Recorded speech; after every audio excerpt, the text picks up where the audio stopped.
Si Chairman Acop, 3 million lang daw yung kanyang Public Safety Savings and Loan Association. Kayo po, Colonel, 23 million. Hindi po kayo nagugulat sa pinasok niyong pera? Sige, GM Garma, no? Your 23 million from PSS Lai, your 10 million from PS Bank, your different properties that was established in this Quadcom, and the dollars that are being exchanged for the Philippine money for dollars with Bilela. This confirms, where did you get all of this money?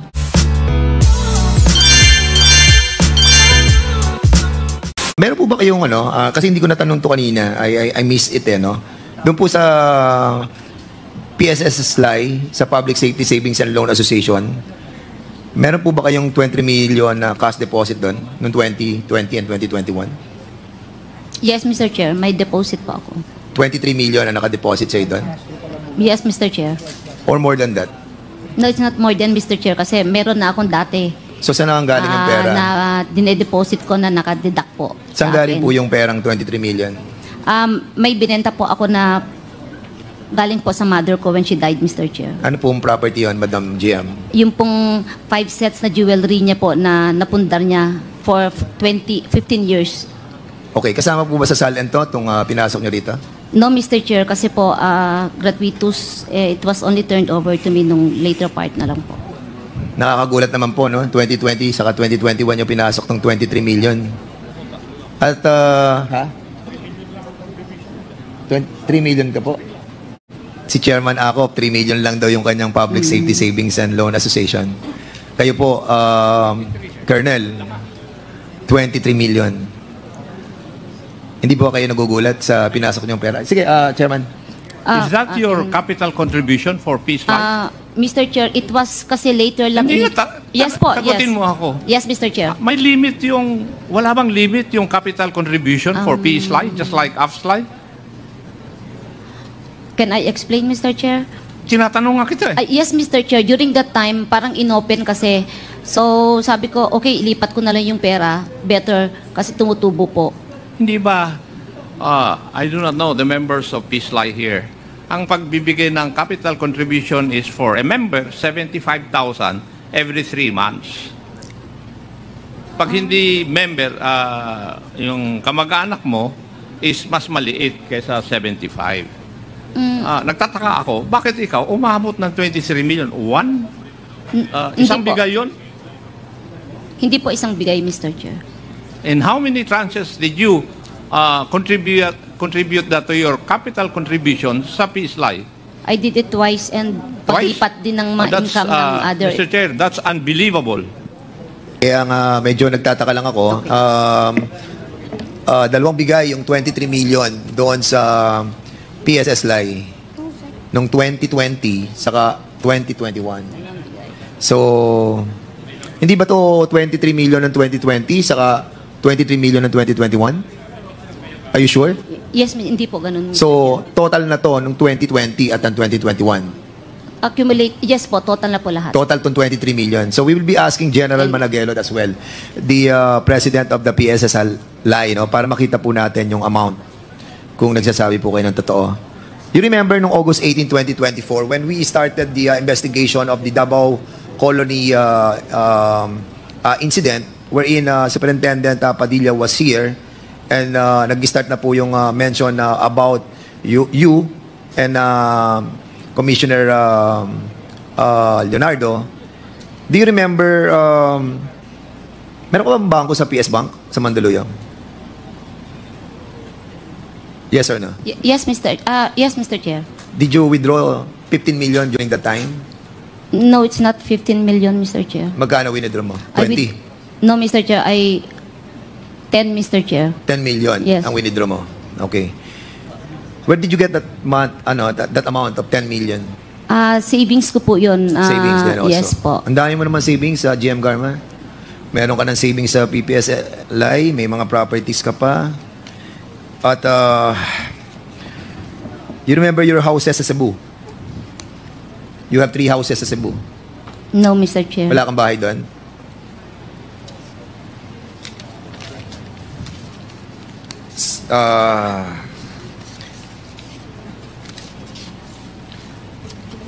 Wala kang bahay sa Central Visayas, sa Cebu City, sa Sitio Tupas? We will find out. Sa Cantipla 1, Tabunan, Cebu City.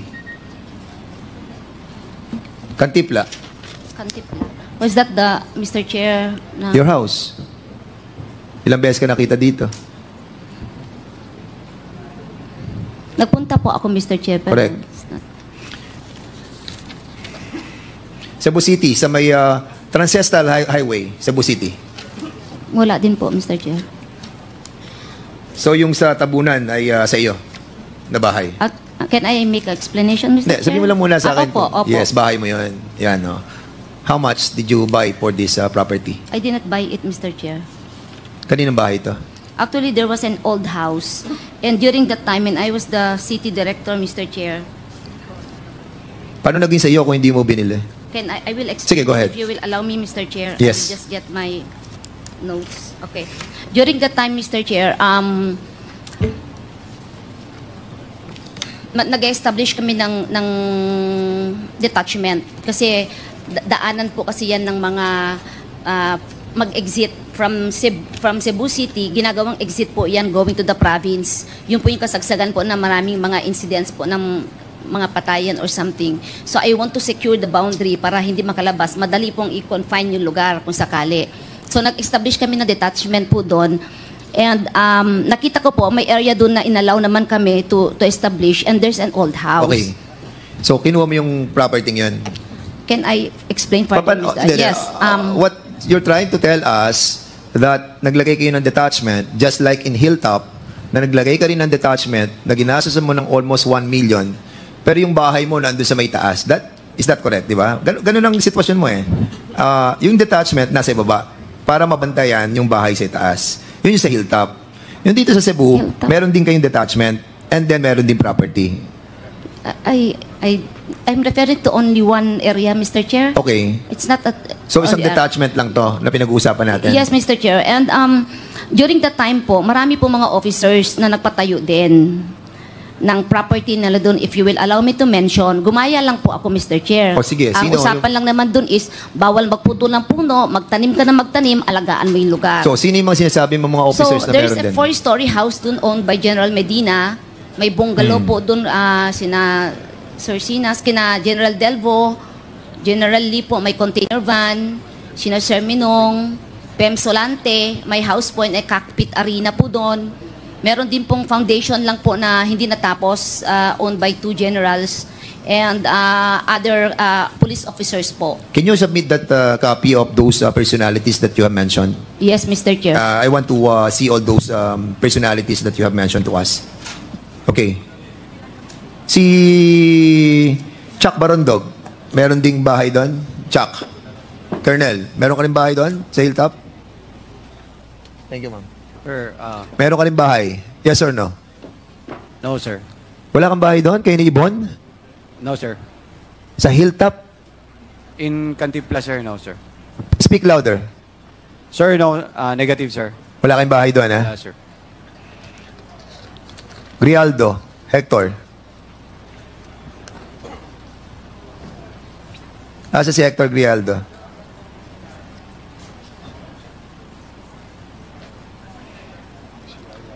Okay, for the meantime, did you issue GM kay sa Mandaue City ng STL operation kay Piona Trading and Supply Corporation owned by Ibon Barandog, Mandaue City? In-issue mo ba siya ng authority to operate? Yes or no? Piona po ang nanalo po sa bidding. Yes, Mr. Oo, Chair. kay Ibon.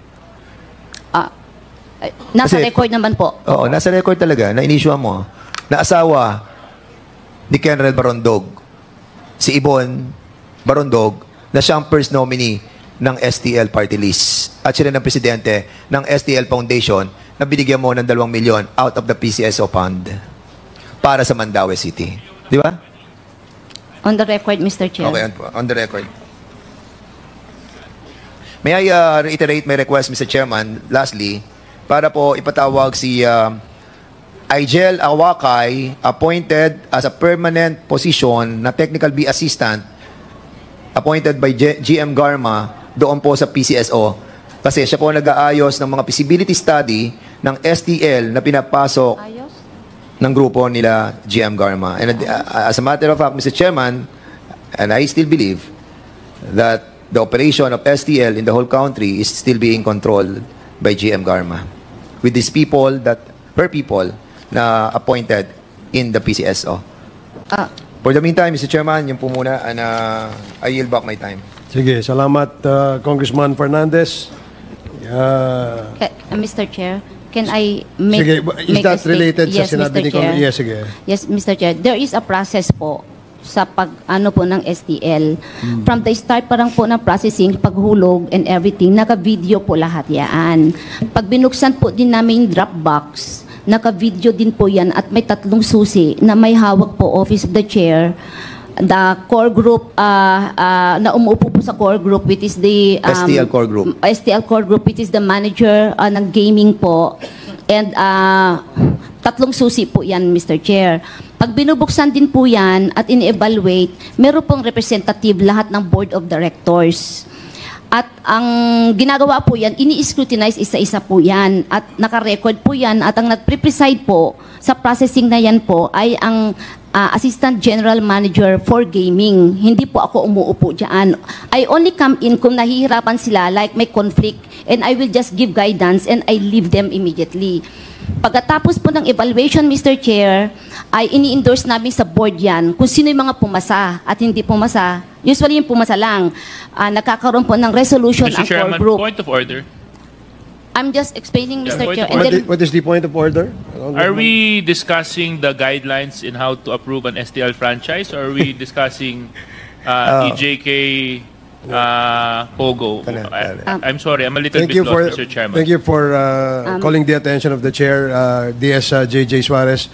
Mr. Chair, konti Mr. na lang po. Chairman, if I may, ako Sasabihin ko lang po na pinagbobotohan po namin yan kung sino Sige. po yung mananalo. Wala po akong hold or say po dyan. I have only 1 vote, Mr. Chair. Okay, Sige, for the thank you, information thank you. of everybody, for the information of GM Garma, yung asawa po ng first cousin mo na si Miss Emmy Ubales na asawa ni anong harango niya? Corporal na first cousin mo, si Corporal Junjun Ubales is the secretariat head ng STL core group during your time. Mr. Chair, can I... Wait. At si Igel Awakay, na job order lamang, no? And walang capacity to be appointed as technical assistant B, nilagay mo rin tao mo. can And that's the reason why you control the STL core group. Who decide who's going to win? Because, Mr. Chairman, nagsasubmit sila ng mga feasibility study. And all this feasibility study that was submitted to the STL core group, sila po ang mumahawak. First cousin niya, asawa ng first cousin niya, si Miss Emmy Ubales. PCSO. PCSO. I'll be asking first the Yes. PCSO before we recognize you. PCSO, can you kindly confirm yung position ni Emmy Ubales sa PCSO during the time of GM Garma? Can you kindly give Mr. us the Chair? position? Mr. Chair? Mr. Chair, Yes, Congressman Akop. may I know who is supposed to be the spokesperson or the head of the contingent from PCSO to answer the questions? Kasi papalit-palit. Merong isang sumasagot doon, may sumasagot doon. Para si ano siguro, yung ating ano, si Gubayo. Who's the highest official of PCSO na present today? I think AGM, Assistant General Manager Gabuya. Andyan Okay. siya? Ma'am, Gabuyo. She's on leave po. She's on leave. Yes po. Right now, andito po ang AGM Arnel Casas, AGM of Gaming, GPDMS. sige, can we ask AGM, where are you, AGM? Can you please take Yeah. And Mr. Chairman, this is very crucial for us to find out if still, no? Kasi, GM Garma, no?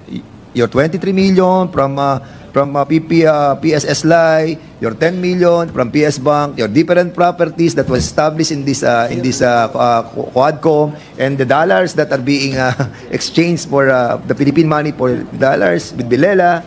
This confirms, where did you get all of this money? May tatanong pa nga ako sa iyo kung meron kang share sa Wakwak 80 million per share, meron ka ba?